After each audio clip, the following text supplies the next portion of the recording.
नमस्कार। मैं दिल्ली से गुलशन पहुंचा फाइट फॉर जुडिशल रिफॉर्म से। जैसा कि आप जानते हैं कि पिछले 11 वर्षों से हमारी कोशिश हो रही है कि देश की सभी अदालतों के अंदर ऑडियो वीडियो रिकॉर्डिंग और ट्रांसपेरेंसी अकाउंटेबिलिटी बढ़े, जिससे कि लोगों को जल्द और उचित न्याय मिले, उनको तारीख पर तारीख के धक्के ना खाने पड़े। और उनको तारीख मिल रही है तो उनको तारीख क्यों मिल रही है वो उस वीडियो में रिकॉर्ड होना चाहिए, ना कि जज साहब की कलम से कि किसी ने एडजमेंट मांगा, चाहे मांगा या नहीं मांगा, क्योंकि वीडियो के सामने कोई झूठ नहीं बोल पाएगा। आज सुप्रीम कोर्ट के अंदर मिले हमारे को राजस्थान कोटा के श्री विशाल शर्मा जी। तो उन्होंने अपने मुकदमे के अंदर कुछ एक बड़े ट्रिकी तरीके से अपने को जल्दी से रिलीफ लाया था 340 को सेक्शन के ऊपर करके। तो बेसिकली आज वो बताएंगे उस सेक्शन से, जिससे कि आपको लाभ मिले कि आप भी अपने ऊपर होते मुकदमे के ऊपर या किसी मुकदमा करना चाहते हैं और आपको रिप्लाई देता है तो कैसे उसका बेनिफिट ले सकते हैं। मैं राजस्थान कोटा संभाग से विशाल शर्मा हूँ। मेरे केस के अंदर और जो मैंने लॉ फॉलो किया है, जो भारतीय संविधान से निर्मित लॉ है, उसी लॉ को मैंने पढ़ कर के और लॉ फॉलो करने और करवाने की कोशिश की थी, जिसके तहत मुझे थोड़ा सा रिलीफ मिला है।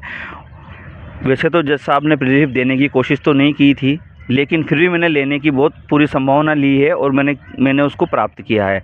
उसमें कुछ धाराएं हैं, जैसे इंडियन एविडेंस एक्ट का सेक्शन 101, 106 और 165, जो burden of proof by petitioner with evidence of testimony eyewitness के साथ प्रार्थी को देना ही है। इसके अंदर कुछ नियम्स हैं सीआरपीसी और सीपीसी। सीपीसी के अंदर ऑर्डर 7 रूल 14 जो ये कहता है कि पिटिशनर को, चाहे वो मेल हो या फीमेल हो, पिटिशनर को अपने दावे के साथ ही सारे स्ट्रॉन्ग एविडेंस जो उसने दावे में बोले हैं, उनके एविडेंसों को कोर्ट में इंडेक्स फॉर्म के साथ लगाने हैं।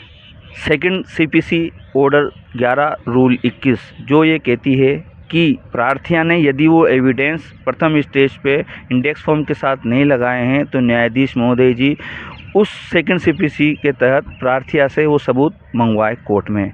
यदि वो नहीं लाती है और अपने ही आवेदन जिसमें 296 का सब क्लोज 2 सीआरपीसी ये कहता है कि पिटिशनर ने जो अपना आवेदन दिया है उस आवेदन को और आवेदन के दावे को सबूतों के साथ सत्यापित करना पड़ेगा न्यायालय में। यदि वो नहीं करती है तो सीआरपीसी 349 का यूज करके पिटिशनर से आप एविडेंस नहीं लाने के जुर्म में उसको प्रीमिली 7 डेज के तहत पुलिस की हिरासत में दिलवा सकते हैं न्यायाधीश मोदी जी के द्वारा। यहाँ पे मैं आपको एक बात बोलना चाहूँगा कि उन्होंने कितना अच्छा एक स्ट्रॉन्ग पॉइंट बताया कि अगर कोई आपके ऊपर झूठा ब्लेम लगाता है कोर्ट के अंदर, कोई एविडेंस नहीं देता, खाली मौखिक बोलता है, वर्बली बोलता है, तो उसको पेश ना करने के जुर्म में इंस्टेंट आप उसको 7 दिन की जेल दिलवा सकते हैं। और अगर फिर भी नहीं देता तो उसकी जेल कस्टडी बढ़ती रहेगी। इसके बारे में बताइए ज़रा। सर, इसमें 349 के साथ साथ 345 और इसमें एक और इसके साथ साथ जो सेक्शन की धाराएं हैं उनका यूज करके वो जब तक न्यायालय को सबूत नहीं देगी जो उसने दावे में प्रस्तुत किए हैं, तब तक उसको जेल की अंडर प्रोसेसिंग में रखा जाएगा। क्योंकि उसने न्यायालय में एफिडेविट दिया है, तो एफिडेविट दिया है तो उसने ये कहा है कि मैंने जो भी दावा या कहा है या जो भी आरोप लगाए हैं उन आरोपों को मैंने सत्य रूप में प्रस्तुत किया है न्यायालय में, जिसकी मुझे पूरी जानकारी है। ये वो सत्यापित करती है लास्ट में सेल्फ अटेस्टेड के द्वारा। तो उस सेल्फ अटेस्टेड को आपको इन लोग के तहत जो मैंने बताया उनको ही यूज करना है कि प्रार्थिया ने अपने एफिडेविट में सत्यापन किया है कि जो भी मैंने कहा है वो सत्य ही कहा है। इसका एग्जांपल ये है कि जब कोई भी गवर्नमेंट की वैकेंसी निकलती है तो वहाँ पे भी एक एफिडेविट भरा जाता है। उस एफिडेविट में नीचे सत्यापन दिया जाता है कि जो भी मैंने डॉक्यूमेंट्स दिए हैं वो सब मेरी जानकारी में संपूर्ण तरह सही है और मैंने कोर्ट से कोई भी जानकारी नहीं छुपाई है।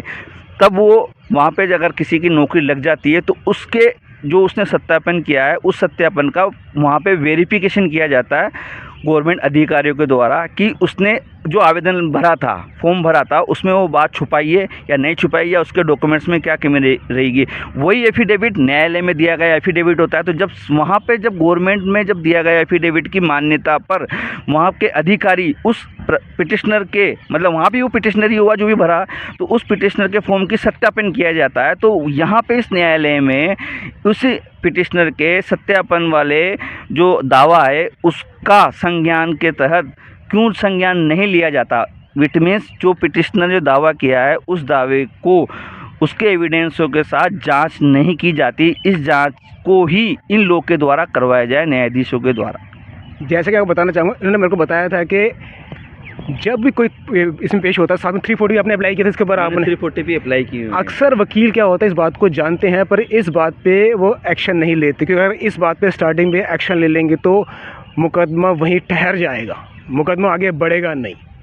तो ये एक बहुत स्ट्रॉन्ग पॉइंट है कि अगर आपके ऊपर कोई मुकदमा करता है या कोई आपने किसी पे मुकदमा किया है और वो झूठ रिप्लाई दे देता है उसके अंदर, तो अपने मुकदमे को वहीं पे होल्ड करवा के सामने वाली पार्टी को आप जेल भेजने के पावर में आ जाते हैं आप। इसलिए इन सेक्शंस को अप्लाई कीजिए, थोड़ा इन पे स्टडी कीजिए, इनको अप्लाई कीजिए। 340 के बारे में कुछ बताना चाहेंगे आप? सर 340 इज़ परजरी है। परजरी का मतलब होता है कि ये पिटिशनर ने जो दावा किया है उस दावे में जो भी उसने बोला है रेस्पोंडेंट के लिए, उस रेस्पोंडेंट में यदि एक भी तथ्य झूठा गया है। एज ए एग्जांपल देता हूँ कि पिटिशनर जो होता है रेस्पोंडेंट की सैलरी को बहुत बड़ा चढ़ा के बोल देता है, कभी 1.5 लाख कभी 2 लाख कमाता है। उस 1.5 लाख 2 लाख को जब वो एफिडेविट में रजनीश प्रसाद नेहा के एफिडेविट जो सुप्रीम कोर्ट की गाइडलाइन में के द्वारा जारी किया गया था उसमें जब लिख के देता है और उसमें के साथ साथ ही उसके एविडेंस भी देने होते हैं लेकिन वो नहीं लगाते हैं, उसी को ही आप सुप्रीम कोर्ट की गाइडलाइन का हनन, कंटेम्प्ट ऑफ सुप्रीम कोर्ट का दावा उसी कोर्ट में उसी पिटिशनर के ऊपर लगा सकते हो 340 के तहत।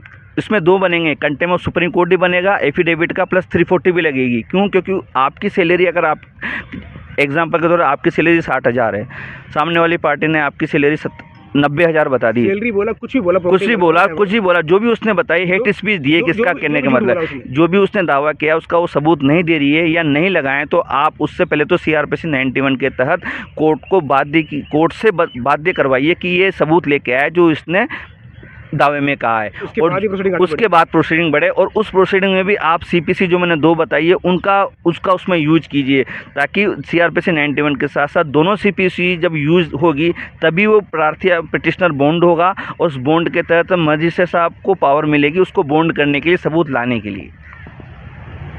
इस तरह कानून का इस्तेमाल करके आप अपने मुकदमों को जल्दी से फ्री हो सकते हैं अपने फेवर में ऑर्डर लेके। अगर आप भी अगर क्या नाम है सच्चे ईमानदार न्याय चाहते हैं तो विशाल शर्मा जी ने आपको अपने अनुभव में बताया कि मैं उम्मीद करता हूं कि आप इनके अनुभव से अपना लाभ उठाएंगे और आगे अपने को फ्री करेंगे आप। और साथ ही आपसे फिर एक रिक्वेस्ट करूंगा कि अपने चलते हुए मुकदमों के अंदर ऑडियो वीडियो रिकॉर्डिंग की एप्लीकेशन लगाइए, जिससे कि आपके मुकदमे ट्रांसपेरेंसी, अकाउंटेबिलिटी बढ़े और आपको न्याय मिले। आपसे भी उम्मीद करता हूं कि आप भी जी सर, मैंने खुद ने भी लगाई थी, मैंने खुद ने भी आवेदन दिया था कि मेरी कॉन्फ्रेंसिंग, मेरी जो भी बात हो कोर्ट के अंदर वो वीडियो में हो। मैंने तो ये भी कहा था कि मैं खुद अपना फेयर क्रिटिसिज्म एक सेक्शन है सबसेक्शन 5, उसके तहत हम अपने आर्टिकल 21 का यूज कर सकते हैं कि मैं बोल रहा हूँ न्यायालय में, ताकि मैं उस बोले हुए वर्ड को मैं प्रस्तुत कर सकूँ कि मैंने क्या बोला है, और मैंने यही बोला है न्यायालय को। ये ऑर्डर शीट में न्यायाधीश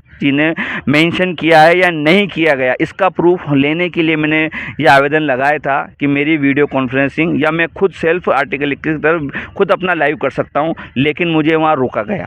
कोई बात नहीं, हम यही चाहेंगे कि आपसे कि जैसे आपने एक प्रयास किया आप दोबारा इसको फिर आगे प्रयास करें और लोगों को मोटिवेट करें कि इसके लिए प्रयास करें। धन्यवाद आपका। Thank you sir.